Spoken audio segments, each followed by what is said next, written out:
اور اس نے حضور صلی اللہ علیہ وسلم کے سامنے اپنی ضرورت رکھی کہ یا رسول اللہ مجھے یوں ضرورت ہے، میری یہ ضرورت ہے۔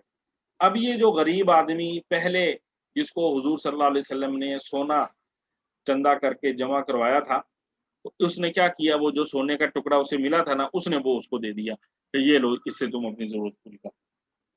ٹھیک ہے، اس میں دیکھیں ایک یہ صحابہ کی سارے صحابہ کی یہ خصوصیت ہے، اور قرآن نے جو ہے نا یہ اس پر انہیں داد پیش کی ہے۔ سورہ حشر میں آگے آپ پڑھیں گے، فرمایا وَيُؤْثِرُونَ عَلَىٰ أَنفُسِهِمْ وَلَوْ كَانَ بِهِمْ خَصَاصَةٌ۔ صحابہ کی یہ خصوصیت تھی کہ وہ ایثار کا معاملہ کرتے تھے، اگرچہ انہیں ضرورت ہوتی تھی، ضرورت کے باوجود وہ اپنے اوپر دوسروں کو ترجیح دیتے تھے۔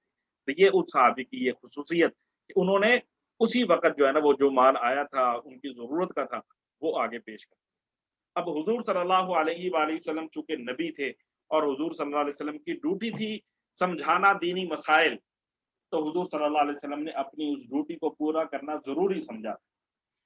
حضور صلی اللہ علیہ وسلم نے وہ سونا جو ہے نا اسے لے لیا، اور وہ سونا اس سے لے کر نا اس کو دور پھینک دیا، اور فرمایا کہ یہ تیرے لیے تو ہم نے لوگوں سے مانگا تھا، اور اب تو سخی بن گیا ہے۔